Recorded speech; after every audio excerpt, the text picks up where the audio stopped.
What's going on, y'all? Welcome to the 606 Whateva Podcast, where we discuss events and agendas around the world and feed them to you from a Chicago perspective. Man, tell them I'm unapologetically black, melanin heaven. So keep your 2 cents. We charging much more about the rain on them. I can't contain it anymore. Let's go.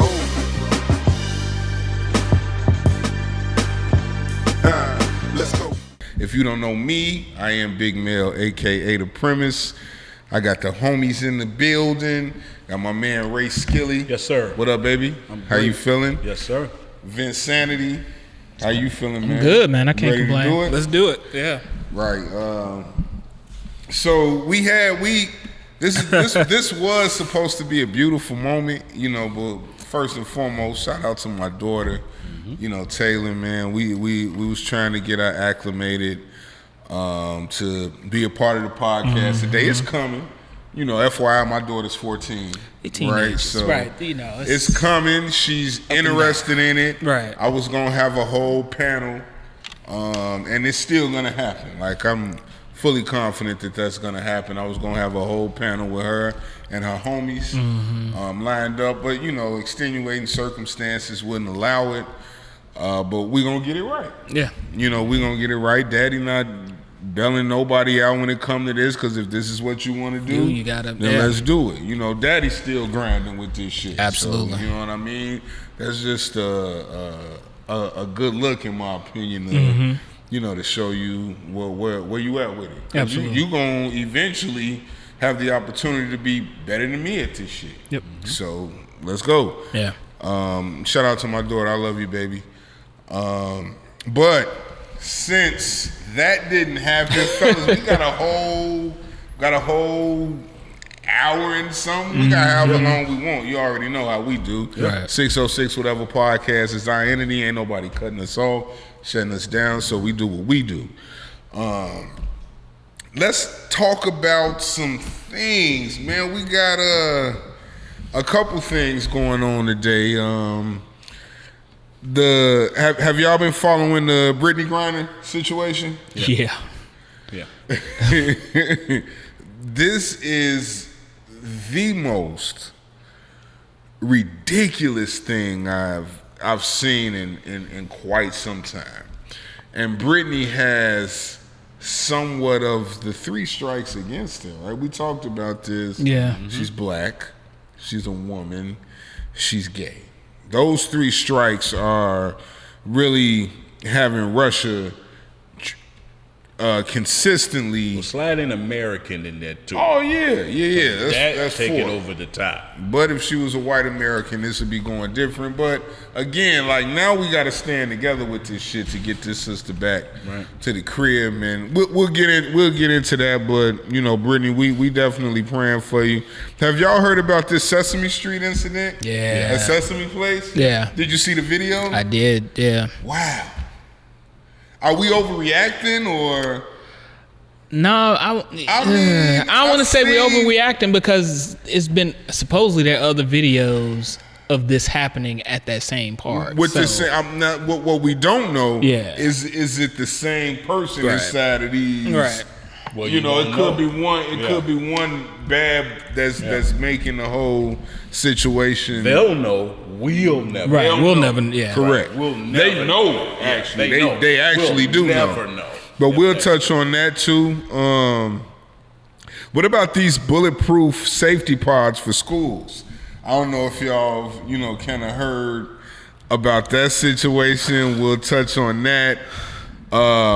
We'll touch on like how there is a way more diverse situation in schools right now, but at the end of the day, when you really look at it, it's same shit, different toilet. There's probably more segregation now than there is than when we were coming up. And the funny thing is, I really thought, and we're not gonna park here, but I really thought that my daughter's generation was the key to kind of open this thing up, because they're more accepting of certain things, especially when it comes to sexuality, when it comes to race. They're more accepting. But I don't know if the system had gotten wind to that. Now their mentality is it feels like it's more toxic than ours was. Like some of the things I hear them talking about, like over social media, when it comes to bullying and when it comes to just alienating themselves from this group of people or this type of gender or this type of sexuality. The things that are going on are almost like, well, shit. You know what I mean? Like same shit, different toilet almost. So we'll touch on that, but you know what we got to park, man. What's going on with sports, y'all? It's dry. It is very dry. It started here, and then it just like hit this dry spot. Yeah. Football was getting it in. Basketball was getting it in. Fantasy football. You coming back, man? I don't know, man. You act like we kicked you out of the league. I never said that. No. I never said that. I never said that. I never said y'all kicked me out. Let me kind of paint the picture with this. Well, you gonna paint it right, because if I'm doing any kind of injustice, you have a microphone as well as yes, sir, absolutely. We have a league. Okay. It's called the Cabinet League. Okay. Shout out to Cabinet League. This league has been going on. Just to give you a bird's eye view of how long this league has been going on, I think the first time we actually started, it was me, the Black Spurt, and BT. Okay. I drafted Adrian Peterson his rookie year. That's how long this shit has been going on, right? Okay. So, but let's put this in perspective. Like when we formed this thing, and Vinsanity came through, I got other guys, you know, my man LD, JR, my man Trey. When everybody came through, like I think we are on a maybe like a 15, 16 It's been a minute. Yeah. Like I remember when my homie Pete, shout out to Pete, I remember when he went undefeated one year and he drafted a rookie and it was Doug Martin from Tampa Bay. That was a long fucking time ago, right? But it's just things like that just kind of indicate how long we've been in it. Vince, my cousin, my brother, my ace that do this with me, disappeared. One year he was just like, I'm out. And then it's a very demanding league, though. We have and I'm not trying to pat ourselves on the back, but we do have a small little line waiting to get in the league. You know what I'm saying? It just is what it is. Okay. And I'm definitely gonna let you speak, bro. I ain't on that. Maybe a few years. He was out of the league for about 2.5, 3 years. Yeah, it's been about 3 years. Yeah. Approached me like, man, what have I can't get back in the league. I thought y'all kicked me out of the league or something. I'm like, no, bro. It's a 12-man league, and there's just you made it a point that you didn't want to do it anymore, and then now you acted like we just ousted you out of the blue. Speak on this, please. I don't recall. I recall it differently. I remember. I felt like it was one year. The last year I did it, transitioning into that next year. I recall and this. It's gonna sound worse than what it was, but I recall I just didn't get asked back. And I was like, oh, okay. And to your point, the year after. Yeah. And I felt like it was to your point, and no disrespect, but it's a very popular league. You got a bunch of people on the sidelines waiting to get in, and I totally understood that. And so, I kind of just chalked it up to okay. Maybe it was just miscommunication. Yeah, I think it was just a miscommunication because I just chalked it up to I couldn't. I know, but I just chalked it up to I lost my seat, and it's back to the line, end of the line you go. But yeah, if it's an opportunity for me to get into it, I'll do it again. Okay, yeah. All right, for sure. All right, there it is. Yeah, Nobody you got it on tape. Yeah, I've been literally I've cut off like all other leagues because like first of all, doing 3 leagues is a task. That's crazy. Yeah. But I got my man, like shout out to Jay Howard. This motherfucker is in like 15, 16 leagues. That's insane. But his percentage is crazy. Like more power to him. He probably is like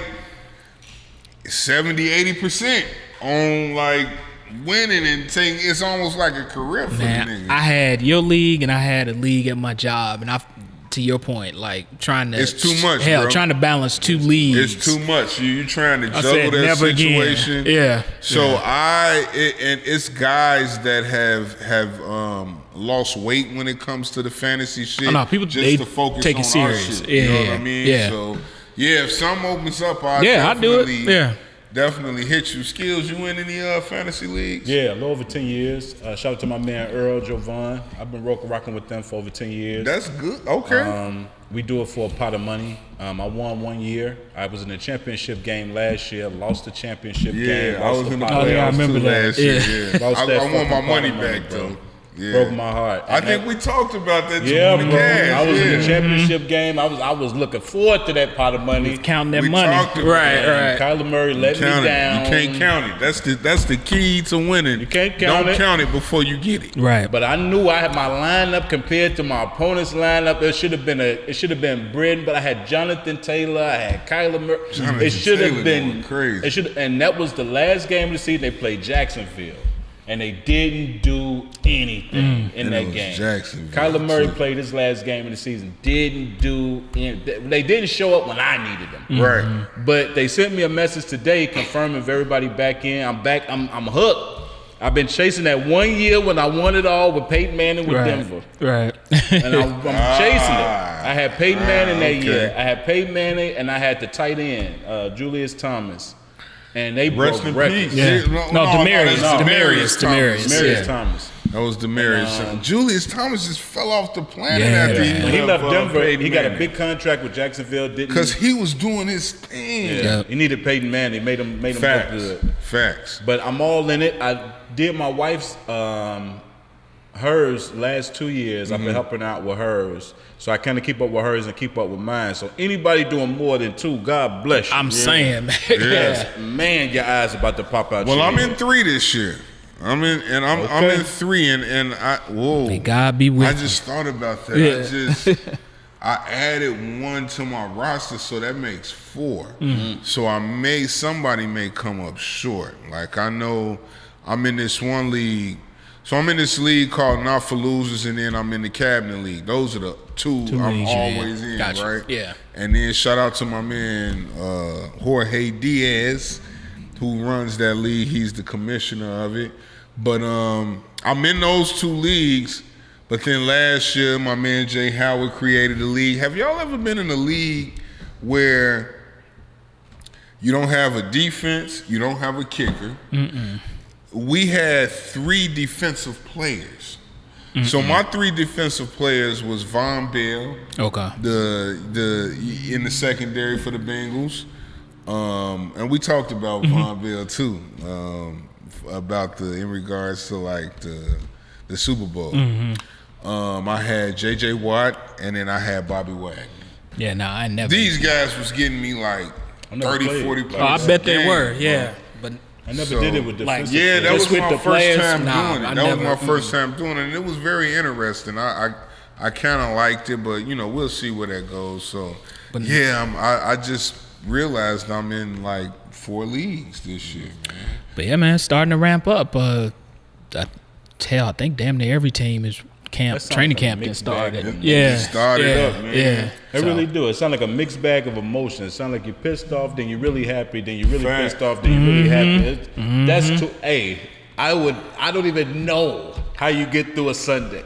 So the one thing you do know is that you're watching every fucking. You gotta watch every game. Well, one league you gotta watch every game. One league you do, right? Or at least where your guys are playing, your starters are. Like I said, Jay Howard in like 16 15, 16 I can't do leagues, that. bro. That's crazy. That's crazy. Yeah. Makes no sense. Nah. You're guaranteed to lose one of those. Oh, yeah, absolutely. You know what I'm Absolutely. saying? At least a few of them. You can lose all of them, really, technically. Facts. Absolutely. You shouldn't. But you know. But we digress, man. Let's. I just wanted to.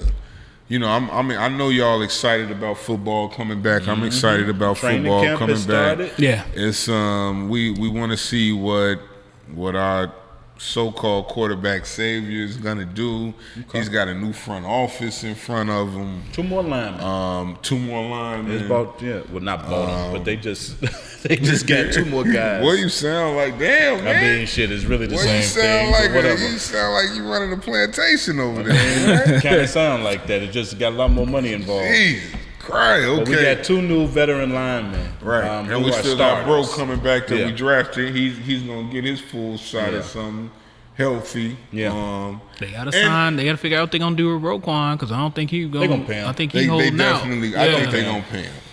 They gonna pay him. They gotta at least put their bluff out there, Parks. Like they can't just give everybody what they want. Like that's just the game they play. He gonna get his money. I get some negotiation. Really like he wasn't gonna get his money. He never would have showed the camp. Like he would have said the hell with Bears in general, but.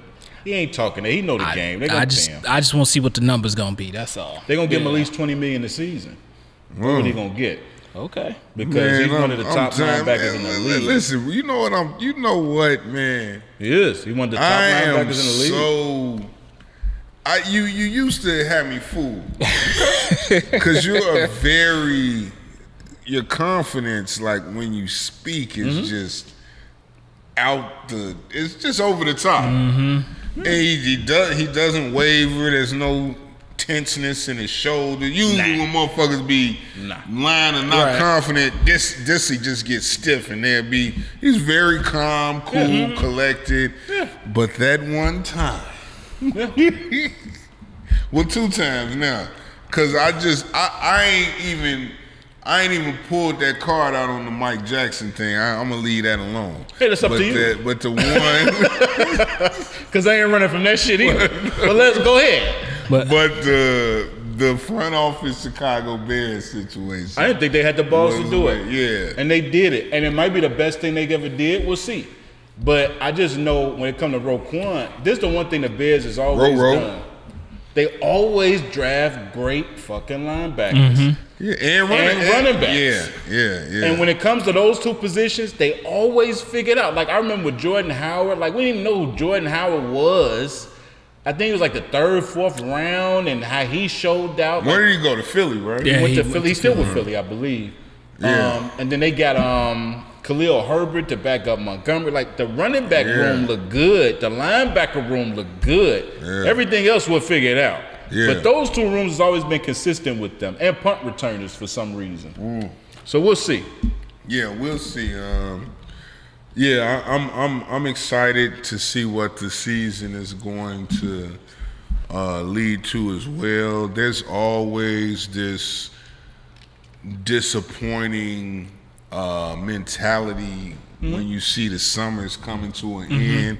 But the one thing that cheers me right the fuck up is football season.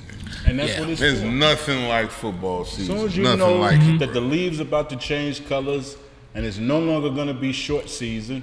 It's a very brief short season in Chicago anyway. Fact. No, you get 2.5 literally months, right. Literally. You get to like the 3rd week in July, and that's like damn near when the football season. And especially this year, it took a while for it really started heating But up. don't it always kind of, man? Take a while, man. That May, June shit is like been iffy for a while now. It's cold. You don't really get it cracking on the heat side until like the 2nd week of July. That's when it's real. You get it. And then you get it, and then when September hit, it like smack you right back. Look at y'all. We tricked y'all. Y'all thought y'all. Wake up one morning, it's goddamn at 40 degrees.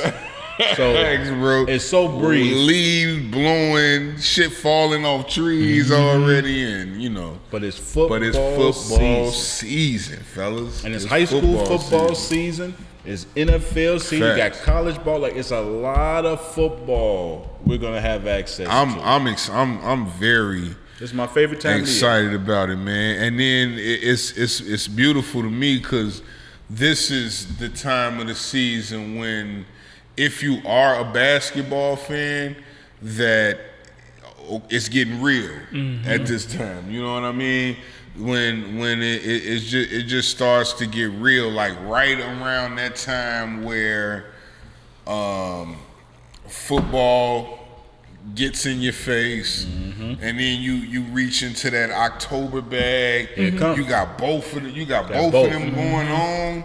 Got the playoffs and baseball. Sometimes, depending on how embedded I am into the football season, I don't really catch much of the basketball season until around January. They know it. I always they know say, it. like, when it comes to football, they know it. When it comes to football and basketball, like, I don't really start paying attention. It might sound crazy, but I don't really start paying attention to basketball. After the All-Star break, usually. Really, it don't even get on my radar really until like the Christmas Day games. Come on, that's why and they then do that's that. when I start paying it. Great matchup because you starting to wind down. If you guys seen the schedule, but they've upped the ante on NFL games for Christmas Day. Yeah, Christmas Day. So now, and Christmas don't belong to the NBA no more. Yeah, they done added more football games. So you're gonna have a Christmas Day full of games. Facts. Great matchups. It's gonna be really cool. It is, man. It's just gonna be heaven for us. We're gonna be eating. We're gonna be drinking, chilling out, watching games, watching games. The wives better get themselves together around that time. If you're not with us, I was just gonna say, if you're not with us, you against us. Right. Is that fair to say? Listen, if you're not with us, then you take the kids. Take them to a winter wonderland or something. You know, we'll open up presents, but after that, leave me alone. You ain't even gotta leave the house. Just leave me alone. Chill. If you right. I don't even have to open a present just up front. find somewhere. It was a game on our way. It was a game on our way. Just leave me alone. If you think I'm cocky and confident, wait till Mrs. Taylor talk about football. It's born and bred in my house, gentlemen. Oh, so you good. All family. You good. When I tell you she can break down all the defensive players on every football team in the NFL, I'm not exaggerating. Oh, you good then. Stats and records. That's why you got such a relaxed swag. Yeah, I don't gotta fight about it. Man. We put everybody, you're either watching it with us or don't come over. Like, that's it. On Sundays, don't call us on Sundays if you're not coming to watch the game. She got something cooking in that crock pot, and it's football Sunday. Oh, you never told me that. I thought you knew that. No. All fam. No. You've let me. You've told me. You've invited me over a couple times when y'all never at this house though. No, I wasn't. Not this house, but never Injustice. Yeah. Like, you know what I'm saying? Yeah. It was always like hosting that first. You so. But I was doing the kickoff at the other place. I'm back doing kickoff again this year. So kickoff is back on and popping. All right. Well, we'll figure it out. Yeah, we'll definitely figure it out. One cute thing I want to say, because I know my wife watches all the episodes. Our goal when we retire is to buy like one of them mobile things. What a mobile home. The what is it called? The Winnebago, like the joints that travel with. Yeah. RV. Yeah, correct. Our goal when we retire is to get one of those and just travel, go to all the away games. We're gonna be season ticket holders. We're gonna wait. Well, actually, not when we retire. When the kids get out the house, which would be in 8 years. I got the count. When they get out the house, we're going to get us an RV. We're getting season tickets. We're going to all the games, the away games, the home games. We're going to all of them. Well, the season tickets ain't got nothing to do with the away game. Yeah, you can always. You know that. Yeah. I'm just saying. We're going to have. So y'all going to basically tailgate every fucking Everywhere. Yeah. Damn, that's love. Godspeed. Yeah. By the way, SoFi Stadium. I heard it's nice. It's got to be beautiful. It's magical. It's only two. Beautiful on TV. Honestly, two stadiums. I want to go to SoFi and I want to go see the Raiders stadium in Vegas. Yeah, that's I want to Vegas. Just because it's in Vegas too. You know what I mean? But let me tell y'all this. Charging the right? premium in Vegas. So we went to the Bears season. I remember when y'all went. Yeah. Last year, me, shout out to Swoop the Don, the Black Spurt and BT. These my brothers, man. We literally. We had a gas trip. We went to Mexico. Okay. We was in Playa del Carmen, about 40 minutes outside of Cancun. Okay. We chilled there for like 4 days, and then we flew to LA, and we went to the Bears season opener versus the Rams in SoFi Stadium. Listen, bro. And we had good fucking seats. Good. We had good seats. It was taxing. I looked. Listen, man. Yeah, they was taxing I was for looking. them seats, but we was feeling ourselves. We like, That would have been a we good about trip. to do this whole. If we gonna do it, we gonna do it right. Yeah. Man, that stadium, bro. I almost forgot the game was going on. Yeah. It is first. That stadium is amazing, man. Like if you've never been to that stadium, and I don't even like to be like overly vouching for shit outside of the shine. Yeah, you know what I mean? Yeah. But that stadium is something for the Bears if they're going to Arlington Heights. Oh yeah. To like kind of not like make the prototype of that, but kind of just look into that and see what that is. They hired the And same engineers. Did they? The Bears hired the same engineers For SoFi? that did the SoFi Stadium. Oh, I'm I really can't wait for them. The Bears, look, I know there were some stories about Mayor Lightfoot pitched sounds the. like you're being a pessimist. But She trying. Nah, she trying. I'm gonna keep it real. If I'm the Bears, go. Like Get outta because here. get out of here entertain it. because You you don't own it. you don't own it, Right. and to me that's the biggest thing. Like it has nothing to do with. That's it. That's all. It ain't really bought comes the down land. to it. You don't own Period. it. You ain't Right. bought all that land to not use And that's it. my thing. You didn't buy that land to not build the stadium. They already know that. They already What told they you what did. they're gonna do. Like, The thing, the Soldier Field, they don't own. yeah, right? correct. So The Park that's District it. owns Soldier That's what Field. I'm saying. Right. You got to get out of there. right. The Yeah. Park You know what I'm District. saying? Right. It's two things. Right.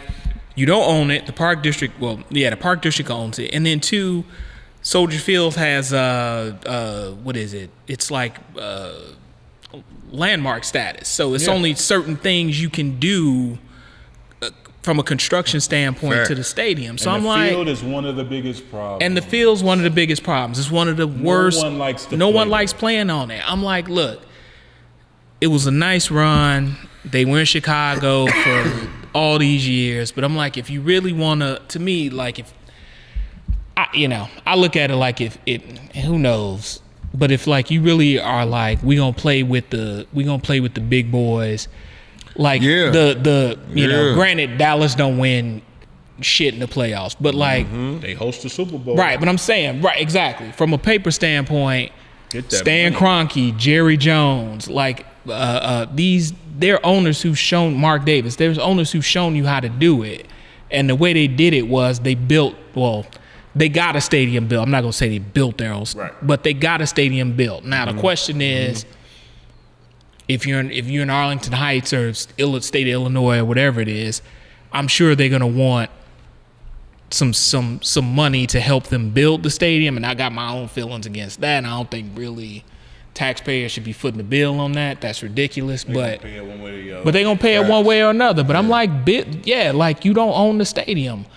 Get you a stadium that you own, put a roof over it. You can host a Super Bowl. You can host concerts. Facts. You can do all this stuff. And it's more to the enjoyable. loyal fans. Exactly. I went to the last home game of the season last year against the New York Giants. So it's not a good. It's It not a was good snow on the experience. seats, bro. Right. It's not a good experience. No one could sit in the stadium because it was snow on the Yeah. seats. We stood the whole game. Yeah. Yeah, the diehard, and it was still Yeah, sold it's- out.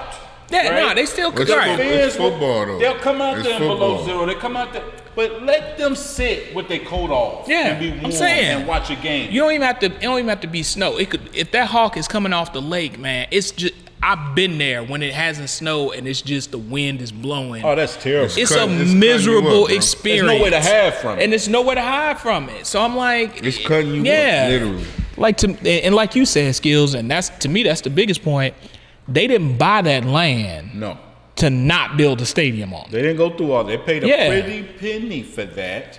And the fact that they hired like I said, the engineer who did the LA stadium, That's you know what I'm saying, huge. for the rent. Yeah. That's Bro, huge. they already know what kind of stadium they have to have to compete I on that level. And I know there's more behind the scenes business stuff that they're probably trying to figure out. But yeah, like part of me is like, I wish they would just like, honestly, just put the city out their misery and be like, look, we're gonna build a stadium. We're gonna move in 2020. I'm just throwing a number out. We're gonna move in 2025 or whatever it is, and that's it. And like, I think that's the game plan. Yeah, and just be done with it. Yeah, because I'm like, she doesn't want to be the mayor that lost the Bears. She didn't, and she didn't. Right? She didn't we all lose know the them. truth, Right? I get what you're saying. That's not going to be her legacy. Right? She's going to be the mayor that the Bears moved to Arlington Heights on. And that's not fair. Yeah. That's how it is. And she don't want to be that. When the argument should be, you got the smallest stadium in the NFL. Yeah. You don't have a dome. No. Like, you can't, like, you're... And one of the coldest cities. Right. You're the third biggest market. New York hosted a Super Bowl before. New Jersey hosted a Super Bowl before Chicago. Like, there's so many other factors you can look into it. Where it just makes it's time. It's enough is enough. Yeah. Yeah. I mean, I'm totally for it. I'm actually excited about it. Like I can't wait to go to a game out there. It's just if you're a city guy, listen, man. Ubering's gonna be a task. Yeah. Uber. I'm just saying, if you're not, is there such thing as a professional drunk driver? Because you know what we do at football games. You know what we do. But trust me, they look, if they gonna build that stadium on the old Arlington racetrack. They gotta redo the roads. I guarantee you, by the time they build it, there's gonna be so many transportation outlets that make it easy to get you to and from the metro or however the hell you get there. Yeah. Okay. They'll figure it out. Yeah, I want to get on the fucking metro though, man. Damn, you better get on that damn metro than that CTA. Especially if we lose. That's what people say. When you get on the CTA, be in the you whip. be excited to get in your metro. car and sit on that expressway coming back. Yeah, bro. It's definitely love to be gonna on the metro, hectic, right? bro. I already did the math. 45 minutes. Yeah, I'm we making know that Arlington drive. is. Make it Early. Right. Shout out to the new situation that's gonna be a rising. Yeah, they should go. In Arlington Heights, we want that. We ready for that. Yeah. Let's go to Chicago Bears. It's just an Arlington. Right, just no big deal. You Yeah. already know what it is, man. Both New York teams. People on outskirts of the city claim Chicago anyway. Both New York teams play in New Jersey. Right. The Rams play in they don't play in, I can't think of Inglewood. They in Inglewood. Like it's not San Francisco's in Santa Clara. Like, stop it. We'll be all right. Yeah, we'll be all right. I want to be warm. Same. Put my coat off. Right. Watching the game. Right. Yeah. I don't want to be cold. Facts. No, absolutely. I'm all for it. So let's go Bears. All right, moving on, man. I was just kind of while y'all was kind of talking, I was looking at this Sesame Street video, man. It looked clear, don't it? It's hard to argue what you saw. It is some things to unpack there, right? Yeah. Because, you know, to the unoppressed eye, you would look at it like, here we go again. These niggers always trying to just make themselves the victim, and you know, I just know the thought process, right? So, well, just before we even get into it, let's kind of speak on what the situation was. So the Sesame Place, which is a Sesame Street amusement park in Philadelphia, right? Yeah. Yep. Addresses racism concerns after character appears to ignore black girls, and this character is. Does anybody know her character? Rosita. Is it Rosita? Something like Rosita. that. Yeah, Rosita.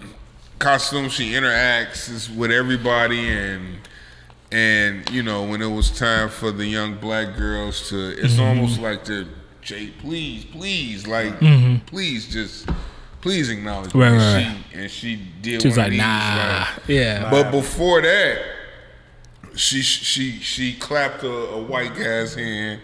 She did something like this, and then she looked at the black girls and was like, no, not you. And then they went up to her again, and she still just kind of brush them off and move. First of all, these are kids. Right. And that's your job. The whole purpose I could see you brushing. I could even see you understand you brushing off an adult.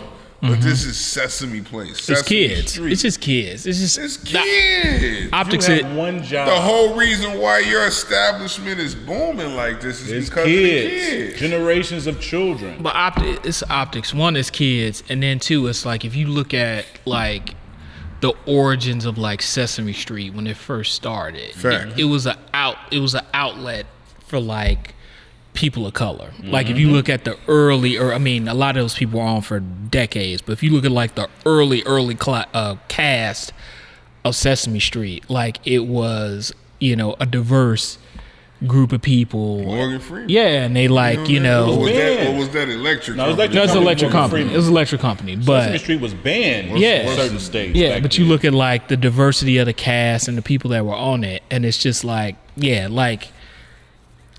it's just not a good look. I'll just leave it at that. I just feel okay. So let me ask you this then, guys. Do you feel like it was like the person? And I know this is all based on perception because we don't know like the actual factuals. Looking at the video, dissecting it from your mentals, putting everything you know about society and things of that nature, but not like overextending yourselves because like we are black men that has been like it's weird. Tired. Do you feel like that was racism? I don't know. Or do you feel like she was just fed up with kids at that time? I don't know. Either one is not a good look. Right. I don't know. I know a lady personally, 2 ladies I work with took their children down there a few weeks ago. Their children had the time of their life. Right, and they both black women, and they both went down there with just them and the children. And I spoke with them both, and they both was like they had a really good time. Their children had a great experience there. So I've heard black people dispute that, right? Yeah. I would say this: it's almost like a celebrity when kids are going after them for an autograph, and you may have signed 50,000 autographs. But the one you don't, And you want to go home. Yeah. But when you shun that one kid, they're only going to show you shunning that one kid, not the 50,000 you signed autograph. Right. I'm sure throughout that day, and in my opinion, I don't know for sure, but I doubt, especially because it's in Philadelphia, that person in that uniform shunned every black kid in that place throughout their entire employment there. That's just not likely to happen. Yeah. So I look at that and I say, whatever the reason was, you wasn't in the mood in that moment. It may have been justified when you hear their perspective, but the optics of that doesn't look good. And we're in a generation, and we got to be careful. And I'll say this real quick in terms of careful. We all see what we're being shown in videos, and it normally ignites a reaction. And when it's on the other end, we're very protective of that. We're very protective. We're always saying, hey, look at everything. Don't just take that one scene and go off for that. When it's reversed, we need to take our own advice on that. You know what I'm saying? I don't know if there's more details to it, and if it's not, because the lady that got lawyers, it's a whole thing now. So they're going to dig and get some more information. I just personally, when I think of somebody who does that job at a theme park in Philadelphia, I don't believe that one person totally ignored every black child in that theme park throughout the duration of their employment. I don't believe that. So I don't know what the reason was for that, and if it was racist, we'll see the rest of the information, but it's a lot of black kids there. Like I just know 2 women that took over 4 or 5 black kids there. Yeah. And that was not their experience. So I don't know. Well, look, when you look at the video, it looks bad. If you could get but even if you look at like the wide spectrum of the video,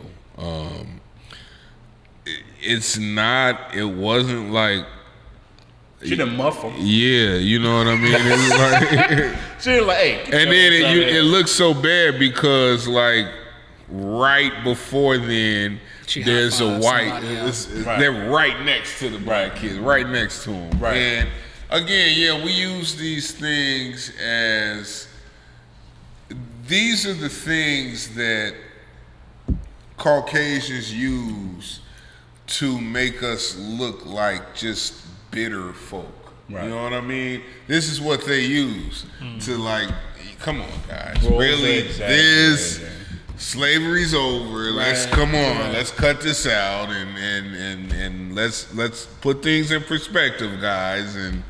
But what if this lady is like a fucking What if it's not a lady? What if this man, lady, whoever's in there was intentional with that? It's possible. I think I'm with skills though. I don't put anything past anybody. Fact. It's definitely weird. It was a weird look. But yeah. Just looked at y'all. Like, nah, y'all. Yeah. Cause it looked like she looked at the kid. But she did do something like this to the other guy. To somebody. And she was like, okay, here it is right here. I'm going to clap my hands. You gonna look, okay, I'm finna play it for y'all, so but like boom. The snapshot of it doesn't check it out, look good. I'm clapping hands. Are you gonna talk to these black kids? Right. Hell no, I'm not talking to them. See, look, I told you I ain't gonna talk. You know, the optics of it does not look good. Yeah, man, and I mean, I don't know what it is, but like you said, those skills, and like you were about you're at a fucking amusement park that is called Sesame Place, based on Sesame Street. You got one job. That is all about kids. So what was so hard about you embracing these two little girls that was right there? And if I'm like the CEO of Sesame Place, I'm like, are you out of your fucking mind? Right. Do you know? This is all about kids. Do you know what the state of the country is right now? Right. This is all about like kids. Social justice is coming to a head, and inequality and all that. We don't need no problems. This? You gave us a bad look. You fucking idiot. We don't need no Just pat problems. the little kids on the head and keep it moving. It meant the world to those two little girls. It's not like they were like begging you for a picture. They just wanted a high five. Just acknowledge me. We watch you on TV every day. Just say hi to me so I can tell my friends. Exactly. You cheated them out of that experience, and that's what they paid to be there for. That's the experience their parents paid all that damn money for their kids to have, and you ruined it for them. So it's not a good look. Even if it wasn't racist, it's not a good look. It's not a good look at all. That's the big thing. It's just not a good look. One job. You put on this uniform and play with the kids, and you told the kids to beat it. Hey, good luck with that. Some of the comments, Rosita got some explaining to do. Yeah, Rosita, ain't good. Kelly Rowland was not happy with this shit at all. She was very upset. Because the two little girls is like stuck, like they don't get it. You know what I'm saying? Like, we see you on TV every day. Wrong? You know, you're friendly with everybody. Exactly. You don't rock with us. What's wrong with us? Like, that's wrong. To make the kids feel like that, man. And then look how the media just they just give you that. They do their thing. They show the kids reaching, and they show Rosita like, ain't nothing happening. Like that's a terrible image for she that. gave them the Dikembe. No, you niggas. No, I ain't gonna do that. But it was very. It's just not a good look. Like at all. It's not a good look. So definitely. Rosita, you need to fix that. Sesame Place. You need to fix that. They gonna fix it. They got lawyers. They got to. It's big now. It's big now. So let me move on. Let me ask y'all a question. And this was a question I was gonna ask my daughter and her friends on the panel. When we were coming up, they had fire drills. They had tornado drills. I remember they had tornado drills, and we from the shot, so we never gonna be a tornado that come. But we used to remember they used to make you kneel and put your head. You know, back in the day when we were able to put our head close to our knees. Can't do that shit now. But back in the day when you were able to do that, now they are like having these live shooter drills. And you know, I really, that was like one of the main reason why I wanted, you know, my daughter and her friends to come up, because they're engulfed in this shit. And I asked her about it because me and the Black Spurt was talking, And man, it's saddened us to even, accept the fact that our kids have to have live shooter drills. Yeah. Right? It's to the point where, all right, so what, you don't want us to have them? No, I ain't saying that. Right. But I'm also saying, like, God damn, bro, like, my daughter, like, has to go through these, just like a fire drill. The fire department to come. Yeah. You ain't know unless you had, like, inside scoop. Like, they gonna do a fire drill. Right. Yeah. But if you ain't had an inside scoop, You didn't know till it went off. you just hear it and boom, boom, boom, boom, boom, you gotta get in line. Right. These live shooter drills, you can't, like, do that with these live shooter drills, because it's gonna create a kind of hysteria, and just for them to have to endure prepping themselves for somebody possibly coming into your establishment, in your school, where it's supposed to be a safe haven, shooting that motherfucker up and catching casualties all over the place. You have to practice for this. Yeah. Right? So I asked my daughter, and then I want to let y'all, I want to get y'all dialogue and opinion on this too. But I asked her, I was like, how do you feel about this? And then this is why I want her on the show, because she put it in a whole different perspective. And she was like, well, Dad, I don't know how accurate these drills can be, because most of the live shooters are students. So when they're teaching us these live drills and how to act, the live shooter is a student and he's learning it too. You taking notes. So I'm like, oh shit. Damn. Routine. That is like true in a sense. So I just, and it almost like, when she was talking to me about it, there was like this, I don't know, this bothered me too, because there was kind of like this numbness involved in her explaining it. And I'm like, damn, like, we're talking about you prepping for somebody that, and there's no preparation for this, like, either, really. Like, tornado, fire drill, okay, the fire's gonna shoot up, there's always the exit, and for a live shooter, these are bullets. Right. It's going all over the place, so you really can't prepare for it like you can try to, but just the fact that they're at this place where they're like actually okay with preparing for this. Yeah. You know what I'm saying? Like, how do y'all feel about this? Because I know it's weird for me. I don't feel, trust me, I don't, like, my daughter is younger than your daughter, so if you don't feel good about it, I know for damn sure I hate it. But unfortunately, okay, so the gift and the curse of, like, children your daughter's age is that they have an uncanny ability to adapt to their situation quickly, right? And so for them, even with what she's saying, like, she's probably at the point now where, you look at the situation and to her point, it's like, well, this doesn't make sense, because, more than likely a shooter is somebody who we've gone to school with, and they basically got the cheat codes, right? But crazy. At the same time, like, how can you not do it? How can you not do it? And at the same time, we look at, like, we're a little bit older, so we look at, like, oh, somebody coming into the school and, like, shooting up everybody. We're like, that's fucked up. Their reality is, like, this shit is happening on an everyday basis. We need to have, it might not be the perfect safety mechanism, but, like, we need to have some tools available for us to be able to figure out what we should do in case this happens. So, like the fire drills and like the tornado drills, and how all those things became like kind of standard practice, secondary.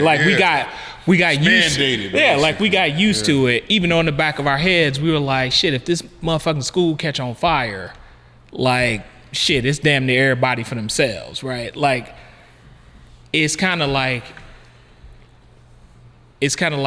that's their fire drill, where they're like, okay, now our fire drill, now our tornado drill is, okay, if there's an active shooter in the school, like what are we supposed to do? And it's like it sucks, but at the same time it sucks for a couple different reasons. It sucks because this shit keeps happening and like and nothing you can do. Nobody wants to do anything about it. Right. And then it sucks because like even in the Highland Park shooting a couple weeks ago, I read some stories where they were saying like some of the kids knew what to do because they had already had active shooter drill preparations.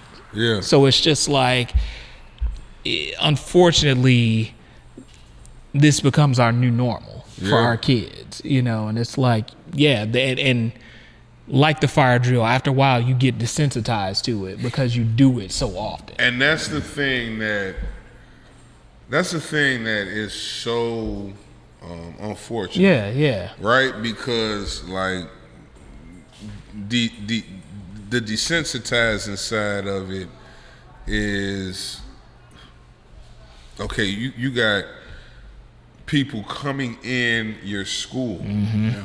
It's supposed to be like another safe haven. Mm-hmm. You got people coming into your school shooting it up. Mm-hmm. And if that's like something that you're prepping for, it's insane when you really think about it, right? I don't disagree, but it is what it is, and it was just, it's good to get like, you know, those perspectives, because we didn't grow up like that, but they're growing up like that. Trust me, I hate my it. Kids, we got maybe 2 months ago, we got an email from the school that was letting us know that they were going to start doing those drills at my son's school. Yep. So we got the alert. We knew that they were going to do it. They've already done it. Let's try to prep for that. One of the things that I read, because they gave you a breakdown of what they were going to, you know, initiate in that training. And one of the things is, moving forward, you know, it's not this open door policy at the schools. You know what I'm saying? Everyone has to get scanned in. Like, it's a process before you even get in on the premises. And I felt more comfortable knowing that they took action immediately to do that, right? And just like you said, you know, your daughter is 14, right? Yeah. In 14 years, she has personally observed several mass shootings in those 14 years. Yep. When we were kids, I can't think of several mass shootings that we were aware of as kids. First one I knew about was Columbine. Columbine. Yeah. And we were grown. High school, college. We out of high school? We might have been in college, I think it's like 98, 99, so out of high school. So we were grown. We were grown. We didn't have that same experience from that kind of stuff. These kids, they know everything that's going on. Yeah. You know, anytime you can go to a small child and they can tell you about a mass shooting, it's like they're exposed to all the information. There's no hiding anymore. They know that this is going on. They know that this is going on, and it's consistent with everything that we were used to being consistent. This is consistent for them, and the schools have to take action about it. I wasn't one of the ones on the front line supporting teachers carrying firearms in classrooms. I thought that was a bit overboard. You know what I'm saying? Trying to get teachers to all of a sudden become law enforcement. I didn't think that was realistic. Exactly. But to have a plan in place to stop people from entering the school, because if they just the first thing I read, if they had implemented that, they could have saved lives. If he had not been granted access to the school in the first place, that would have changed everything, obviously. So the fact that they started with that and was letting us know, hey, parents, don't take it personal, but you can't just walk in the school and address anything anymore. It's a process you got to go through before we allow you in the school. That by itself could have saved a lot of children's lives. So it's unfortunate that this is their life and they got to go through it. But the one thing that I'm understanding is this, and it gave me hope. Our parents was always afraid of the information that we had access to growing up. So they controlled the information that we received. You can't do that with our children. We can't control the information. Not We with the take internet. their phone, we Yeah. take their laptop, we take everything. Their friends will just share it with them the next day. You can't hide information from this generation of children. And the fear that they had, we're starting to understand, was ill-advised. Because these children have all of this access to information, and they haven't gone crazy. Mm-hmm. They haven't walked around and... You'd be surprised, and others, maybe not us as parents, but others would be surprised at how much more mature these children are and how they deal with this thing, all of this stuff that we was afraid for them to have access to. Like different things with homosexuality. Right, we don't right. know anything about it. But when they understood exactly what it was, they respect people and they treat people with kindness. They didn't expect that. They expect them to be assholes. No, they're showing you they're more mature than we gave them credit for. Mm-hmm. We're telling kids about this whole thing with the mass shooters, and we don't want them to know. But the kids know, and now they're paying more attention to their colleagues at school. Yeah. You got the one guy that's making all kind of threats. They'll tell somebody about that threat now. It's like they're in tune. Right. They're not sitting around like we were kids, and some kid will be around like, I'm gonna shoot the school up. We was like, man, get and we your like, ass man, out he here. tripping. Like, right. We wouldn't have taken it serious. Right. This generation, when they hear that, they're going to tell somebody about it. They're going to take it serious. But it's still like the people that need to take it seriously still don't. Because when you look at what happened in Highland Park, this guy had a history of Facebook posts, social media posts where that's the one his father signed off for him to get the card, right? Is that the one? Yeah. Because he wasn't old enough to get the license. Yeah. The father had to sign, and he did. After he had already threatened to kill them and himself, he still signed off for the kid to get a firearm. Yeah. Like these kind of people, their mindset and what they do, it makes sense. Like it's not confusing when they look at the parents and they really dig into the story of the kid, the people that do this. It makes a lot of sense. I haven't heard one story yet where a kid did a mass shooting, they do the background on the parents and where he cut his foundation, and it's like, well, no one encouraged that behavior. What happened to that kid? Nobody. That's not their story. Their foundation plays a big part in them being that way. And so, hell yeah, we need to protect our kids. Because at any time, some negligent ass parent is gonna do what they can to satisfy their child despite the danger of our children. They'll do what it takes to just make it good with them and sacrifice our children's lives. Yeah. It needs to be something done because at this point, we can't be naive and say, well, it won't happen at our children's school. We have no idea. Exactly. So I'd rather be prepared and not need it than not be prepared. Yep. So let me, and that's a great point you raised. So let me go a little deeper with these. So they have they proposed these bulletproof safety pods. I don't know if you guys have heard of this. Yeah, I've heard. For the kids to hide in during this situation. Right. So, America's schools can install safety pods at a cost of $15,000 to $30,000 per typical classroom. Okay. The pods are national safety shelters answer to school shootings and extreme weather.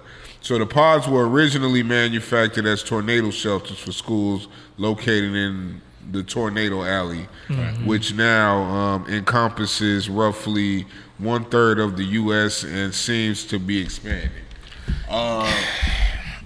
So my problem with this is it's almost kind of like propaganda. I feel like this is instead of a safety measure, I feel like it's just a costume for live shooting. Right.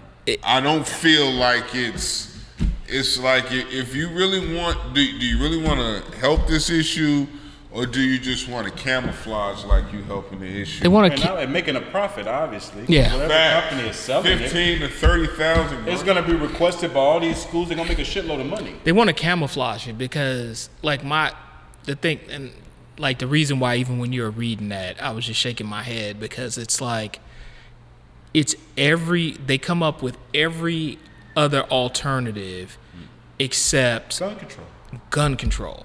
Like it's to your point, Skills. It's like, oh well, instead of having tougher, restrictive gun laws that make it difficult for people to get, these AR-15s and stuff like that.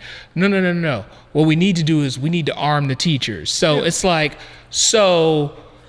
teachers who are already overworked, underpaid, and this is not even the word, overstressed, we're now going to make them, we're going to put a sidearm on their hip or a rifle on the guards. Right now they're tactical guards, and we're going to add that, we're going to layer that responsibility on top of all the other stuff we're going to do.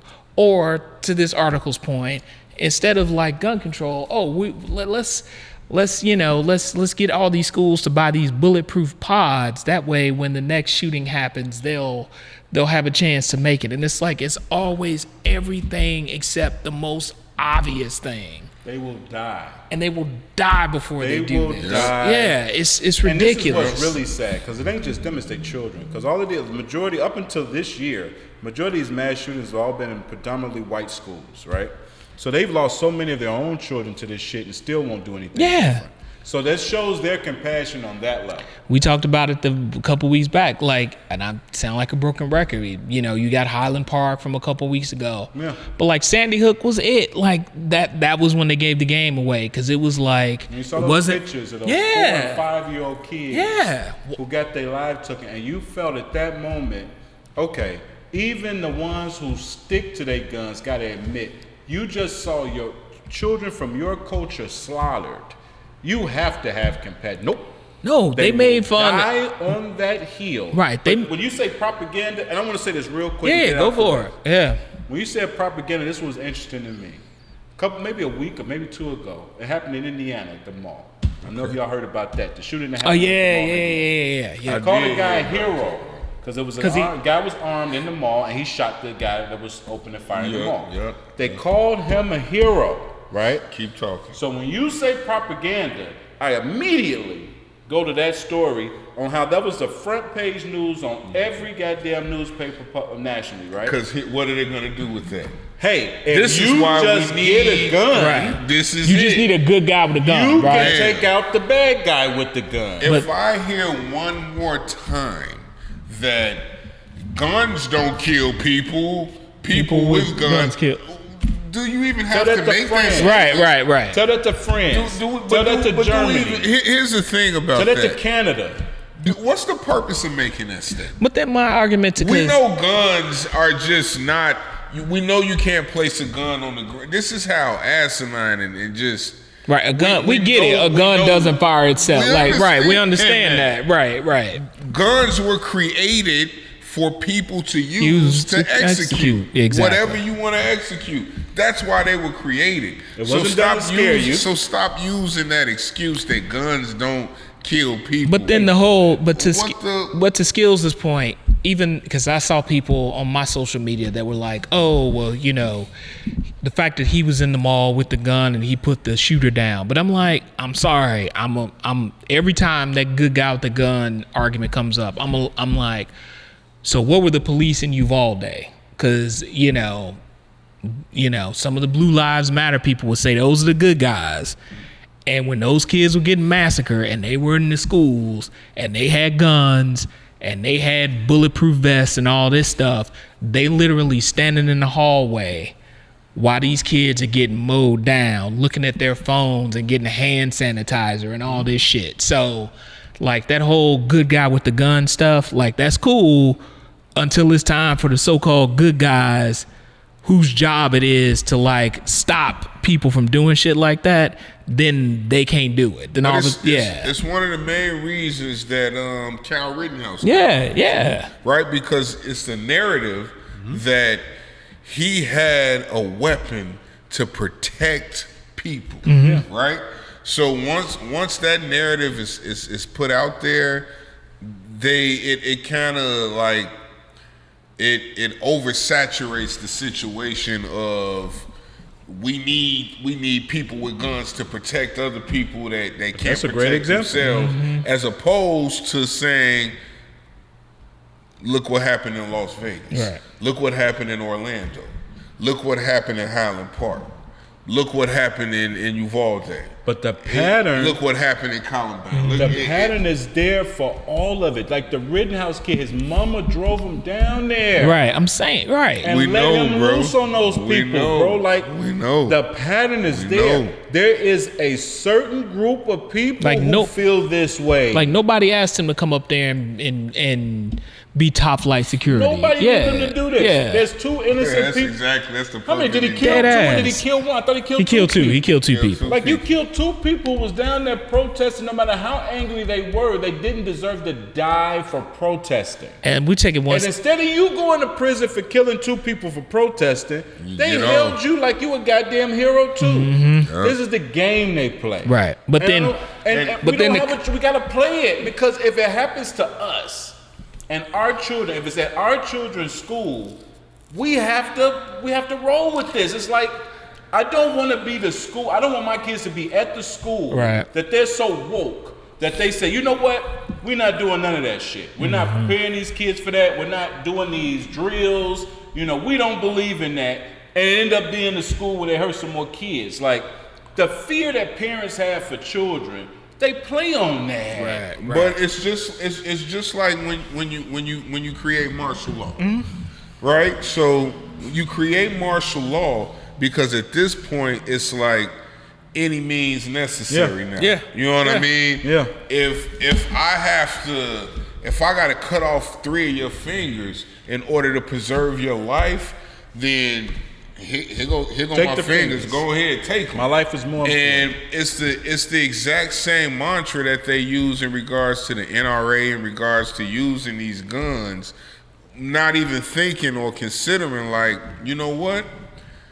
Maybe if this shit was highly regulated, where fucking, if you're not enlisted and you're not going to war, what the fuck do you need in assault? Dude, it's so many people What do you need an AR for? It's so many people who I've read and I'm not in the military, but it's so many people who I've read that are in the military that are like, when you're on a military base, your AR-15 is locked up. Like, it's not like you can just go and get your shit and like you got it. And so there people are like, if the military who uses AR-15s to do the shit they need to do when they're like off duty, quote unquote, and their weapons are put up safely, like, why do we have just the average Joe Schmo out here with an AR, able to buy AR-15? It's been proven. Why are you? Yeah, and it's not used for hunting like that. And that also that bullshit about it's used for hunting. Fuck out of here. Nah. Why is a regular person able to let off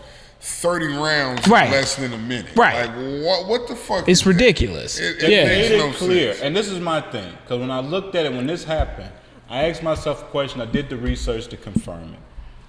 We have proof of other countries that have banned firearms, and everything that people say in America in fear of that, they have shown proof that that is not the consequence of that. Let me tell you, we have seen people live in peace, no mass shootings, none of those murders, and they show you the blueprint. Like, hey, y'all can get rid of that shit, because once you get rid of it, civilization changes. Like, when you got to man up instead of run to the trunk, you a different guy. Let me tell you, you got to deal with somebody who disrespected you in a one-on-one rather than just shoot your way out of it. It's a whole different situation. Sometimes you let it slide because you want to avoid the ass whooping. Yeah. Other countries have shown proof of it. In America, we have more mass shootings than any country in the world. They had a mass. The closest to us, I forget which country it is. The closest to us is 3. Yeah. We got over 100. They had a mass shooting. Is 3. They had a mass shooting in Australia in like the mid '90s, right? Listen to that. The response to that mass. No. The response to that mass shooting was that they heavily restricted people's access to weapons. I don't think they've had a mass shooting since then. They haven't. We will not. And we all know the reason. The Second Amendment. That they will not which let go of these which guns. is misconstrued, right? Very much so. The Second Amendment was... They'll we talk ride about with that shit this? forever. The Second Amendment was meant at a certain time. If you do war, if you do research, like you go down that rabbit hole, straight to that, you will find out that like out of all the amendments in the Constitution, one of the most misinterpreted amendments in the Constitution is the Second Amendment. And they know it. And they know it. They know it. They just gonna keep playing the game. The bottom line to with these guns is this, and it's no different than everything else. It's the fear of having to confront a disease that you created. Yep. And you feel like we're getting outnumbered. They pay more attention to the census than any other culture in the world. It means something to them. They've seen the numbers slip. They've heard the professionals give them a time frame and told them that they will be the minority the next 4 or 5 years. They are aware of this.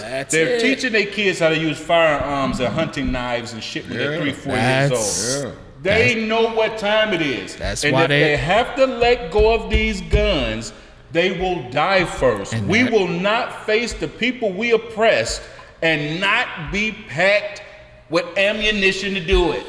And the crazy thing, as much as we have a reason to be angry, we wouldn't even take advantage of that situation.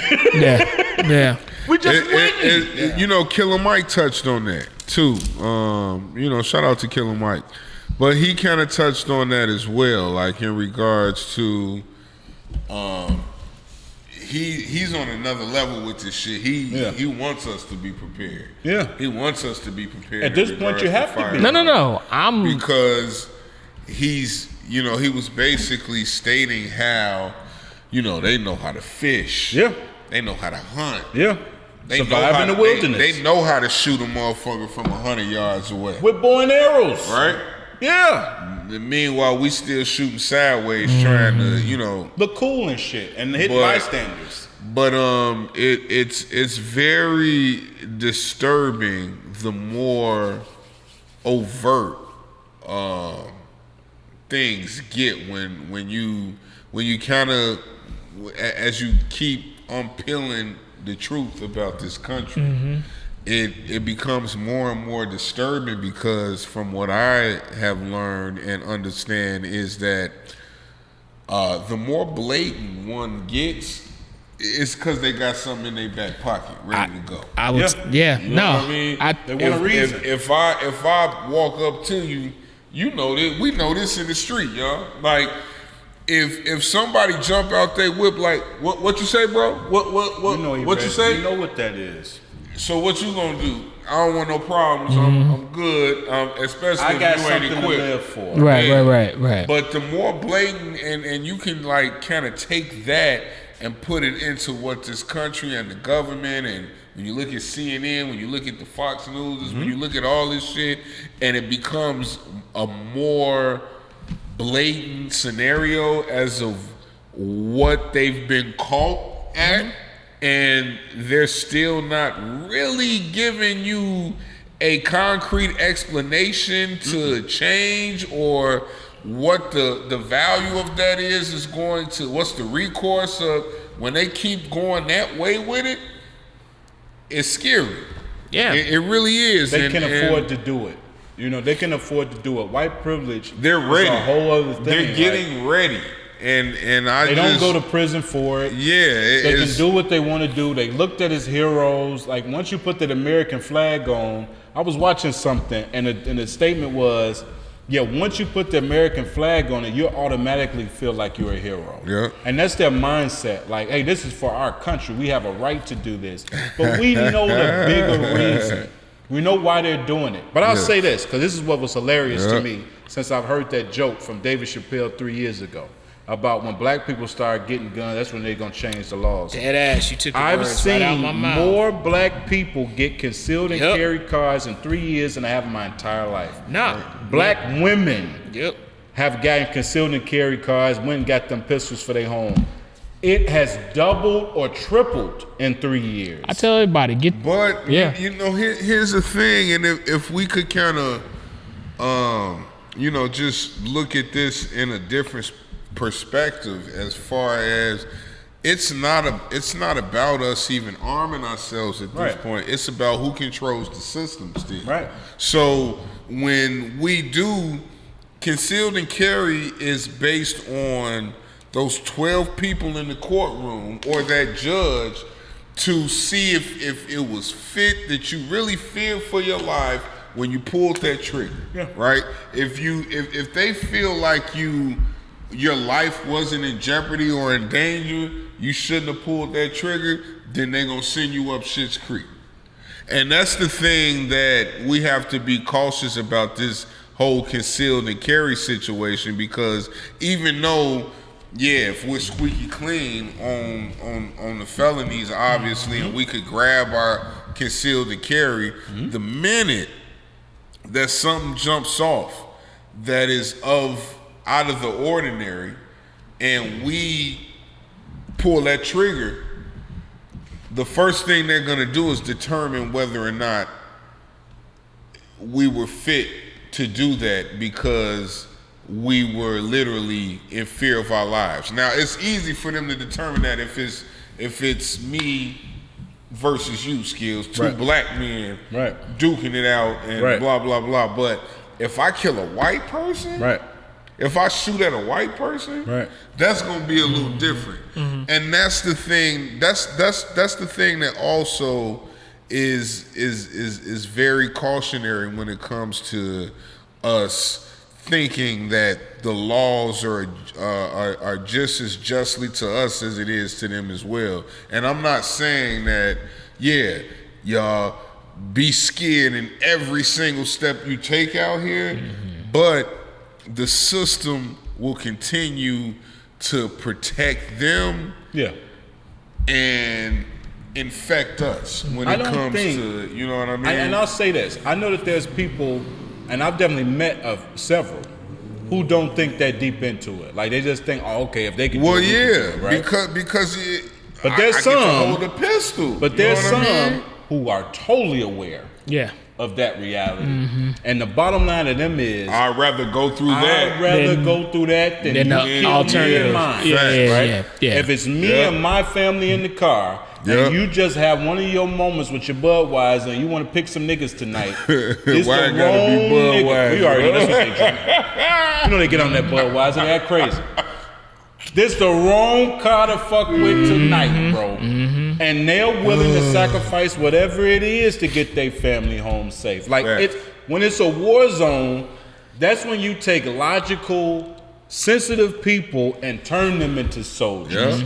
Because now you don't have a choice. You know, I was laughing with my wife about this. I was like, Joe, for years, I grew up in one of the roughest parts of the fucking city of Chicago, and I never had a pistol on me. And I was never nervous. And I never went into, I was in the Ickies, I was in all the projects. I never had a pistol on me, and I came out safe, and I was never afraid.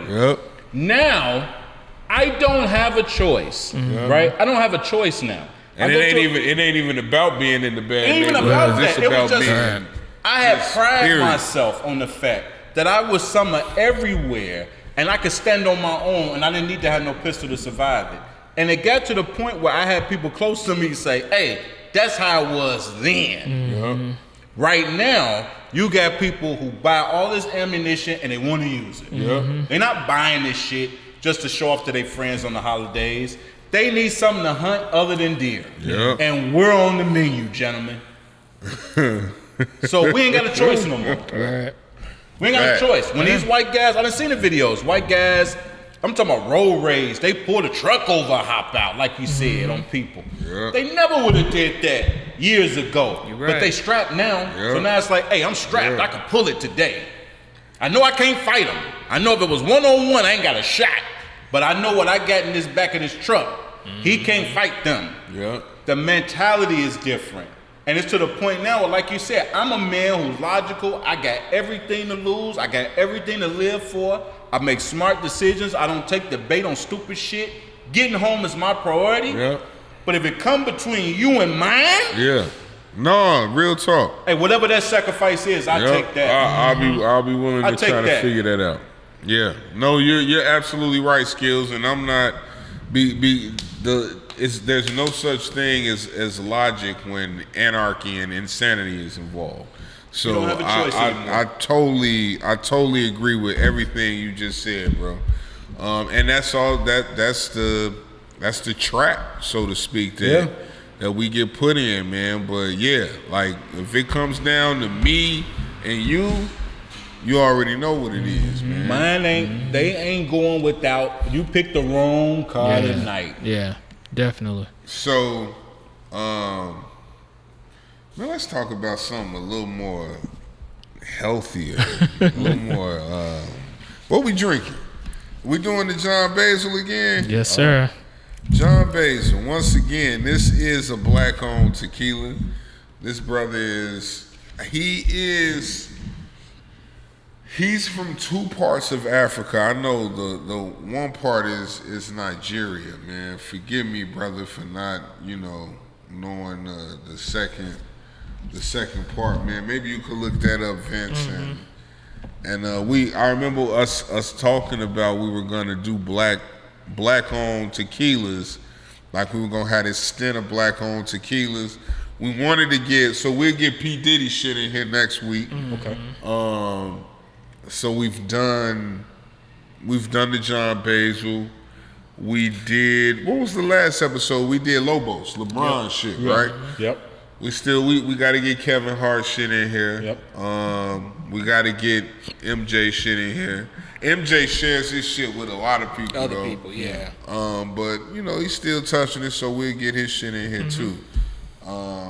So we just talked about some powerful shit, fellas. Let's go ahead and pour up to that. You got something in there? Hey, Vince, don't fuck with me, man. Don't be cheersing. You got something in here too, man. Look at you. Appreciate it. It all get. Don't cheers and. He's of Nigerian and Ghanaian. Ghanaian. Yeah, I'm good. I got liquor. Let me see. You can see. I got liquor in my cup. I'm good. All right. John Basil, black owned. And it's good. It's very good. Yeah. Gentlemen, we may need to have our pistols ready just in case. I dead ass have said, You got to be ready, man. I think all black folks should at least get your FOIA card. Get your paperwork ready in case if you're capable, get all your paperwork ready so you can get you a gun if you need it. Cheers, if you need to. Yeah.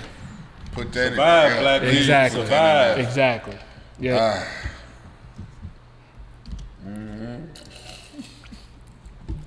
My fault. I fucked it up. You can't help it. You can't even help it. Cause and I'm not slighting you. You drink. I know you do. This tequila ain't my thing. Right. I gotta take it easy on the tequila. Right. The album streaming, y'all. Has anybody even? Nah, you didn't. You did. I don't know, man. I ain't get it yet. That shit was popping, bro. I've been late to the game. It's streaming what is it like? Streaming everywhere. Okay. I know you came to the album listening. I know you came to the listening appreciation. Party, man. No, and we're not gonna just leave it there. Let's be clear on what I did. All right. Okay. I'm listening. I not only was at the listening party, I separated myself. You did. Right? You did. I sat by myself. I listened to every word. Even let me disturb. No, I don't want to be bothered. I'm here to listen to an album. Don't bother me. Yeah, facts. I listened to every word on every song, every style. I know when he switched the styles. I know when he did something different. I know when he stepped out of his comfort zone. Me after that, you came to dialogue with me after that. It is a very good body of work, and I told you that. Thank you, man. You're doing good work. You did tell me You're doing that. good work. If you guys don't know, it is the album. The name of the album is Prosper. Mm-hmm. Prosper. If you don't know how to spell prosper, not slighting anybody. I know it's an easy word, but the name of the album is Prosper. The artist name you want to pull up is Big Mel The Premise. That's BIGMELTHA. PREMISE. Big Mel The Premise It's streaming on every major platform. You can even Shazam that shit if you hear it. Okay. Yeah, check me out. Amazon Music, Apple Music, Google Play, Shazam, everywhere. Tidal, Spotify, everywhere you can think of. YouTube Music. So we good. Proud of the body of work, man. I think it's a good look. So yeah, definitely check it out, man. Yeah. Pass that on. Yep. We definitely are gonna make this right here real. Yeah. So we could pass that on. That being said, gentlemen, say something, man. What y'all want to do? Hey, well, let me do this, because I don't always do this. Let's do it. And my people, they done already told me I need to get better about it. What, man? So, I don't never shout out people and shit. I don't never do the nice shout outs. So let me do this. My son, Terrion Taylor. Shout out to Terrion Taylor. All right. He is starting his sophomore year of high school. This is his second year in football. Okay. How's it doing, Skills? He's doing good. He showed out. He's a raw athlete. Freshman year, so they put him in a lot of positions to see what he was good at. Okay. They figured out what he's really good at. So this season, he'll be playing, primarily receiver, running back. The coach still want to get him in as safety for some reason. Still like to have him on defense. We'll see how that go. Is he a big guy? He's almost 6 feet. Okay. We got him a trainer, so he done bulked up. He done got some weight on him. Okay, so he was kind of small at first. He had a nice size on the freshman year. He's definitely bigger now. Okay. We done guys put some work in, and all the season got him some training. What's the speed like? Because they always like to put the fast. I'm not saying your son ain't fast, but they always I'm always be honest. Yeah, they always like to put the. His speed is really good. Okay. It's not elite status yet. Okay. We're gonna get him in the track this year. Gotcha. To try to enhance that. Right. But he's a big, strong guy, so it's gonna take a few guys to get him. That's probably down. why they want to put him at safety. Okay, that's what I was trying to get to. Yeah. That one guy, he gonna have a hell of a time getting him down. Yeah. He'll drag him. I done seen him drag guys in games. Yeah. But he putting that work in, and I'm proud of you. And I just want to say I'm proud of you, son. I'm looking forward to this season. I got your schedule on my cubicle at work. It is all I think about. I gotta hit a game with you, bro. Oh, I can't wait till y'all come. We tailgate the games and all of that, bro. They know. I definitely gotta hit a game with you for sure. We're gonna make it official. Outside of the shout out, I want to say this and make this statement with this. Yeah, let's do shout outs. I love how the team is, right? And you can learn something from watching kids playing organized sports. Yeah. But the different cultures, because where I'm at is Arabic, it's Polish, it's white, it's Hispanic, it's black, it's all of these different melting pot of cultures. Mm-hmm. And the way that they treat each other, the way they respect each other, it's a brotherhood. Because it's football. And it's football. And I love football. It's nothing like brotherhood. Because it doesn't matter your background. I don't care what the fuck. We could have literally just in our personal life been fucking feud. Right. When it's game we day. get in that locker room. Right. Nigga, it's different. It's just that different. Bond, that brotherhood, the way they look out for each other. Even the other teams that they play. You know what I'm saying? Like, bro, I love the game for so many reasons, but I really love the game for that, dog. Mm-hmm. So it's good to see. With that being said, right?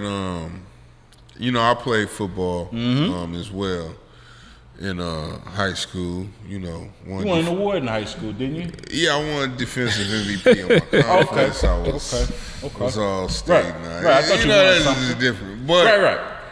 Point I'm trying to make is, like to this day, like there's a brotherhood that will never be broken, whether it's black, white. Yeah. We talk about all the inadequacies and the inequality and the injustices that go on in this life, right? We talk about that.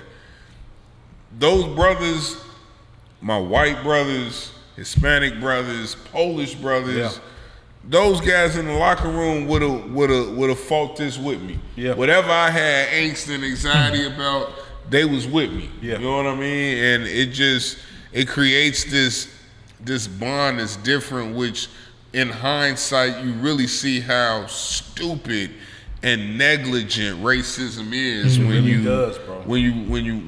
you look at like, okay, this human is ratting for me because we got the same uniform on, bro. You know what I'm saying? We're on the same so team. it kind of puts things in perspective, which is why I'm able to, like digest other races and cultures because I get it. Yeah. And they get it when they see. We've talked about this before too. I've had so many of my, white friends tell me like, the only thing I could say is I totally get it. You know what I mean? Yeah. Please help me get it more. Whatever you need from me, and I get all that shit. But sometimes I'm like just going off into this path. But sometimes I would get upset. But then sometimes I get it. Like if the shoe was on the other foot and I was the one privileged. Right. Yeah. I don't know how fast I would be to just jump in front of your struggle. Right. And say, here's my privilege, here, take that. Although I would understand and I would fucking fight for you to a certain extent, I don't know if I'm ready to jump in front, take my privilege armor off and hand it to you. You do not want to switch places. You know what I mean? So I totally get that, but like sports and football, especially football, basketball too, and other sports, but football is that one sport that you can have the craziest, most racist white guy, the most fucking pro-black, Black Panther-ish guy, and they find common ground and that. Yeah. They had their arms around each other, posing, doing some crazy shit with their helmets on, and that's your brother, man. And it's just it's amazing what that dynamic does. So shout out to your son, man. I'm definitely gonna come out and support, and shout out to just all the shorties out there that's trying to make moves. My son is like really into football and basketball, but my homie, BT been on the show. Y'all know BT. Yeah. His son, bro, on the running back side, wow. Okay. As a matter of fact, Calico had shout out to Calico Productions as well. Yes, sir. The reason why we look like how we look is because of that man that's behind the scenes. But he put together a highlight reel for him. Nice. And I'm gonna show y'all. Okay. I'll share it with y'all, man. I've seen this shorty in person, bro. Just going crazy. I'm talking hitting this way, reversing all the field, doing some shit Devin Hester was doing in college. You know what I'm saying? Then stiff arming the shit out of motherfucker and running. I'm very proud of my nephew, man. So cool. Sports is it is a beautiful thing. But shout out to the youngest, man. Shout out to all the youngest. They could be doing anything negative and crazy in the streets. It's very easy at this point in time. And they stay disciplined, and they go to practice, and they put it all out there, and they compete, and they get opportunities, man.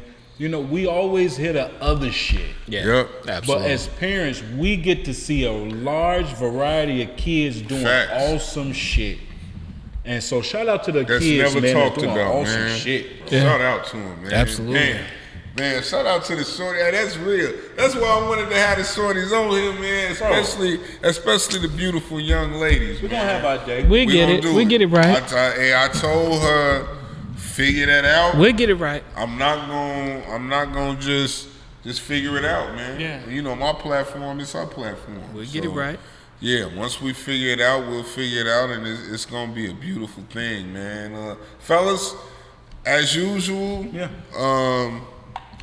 the 606 Whateva Podcast has always stamped our face, our stamp into society, into the social media aspect of this. Like I said, I feel like there's not too many entities and platforms doing it better than we do it. I agree. Stay consistent. So, we ain't changing. I appreciate y'all as usual. Yes, I see y'all when I see y'all, man. That's right. This is the 606 Whateva Podcast. 2 of them, y'all. Yes, sir. Yes, sir.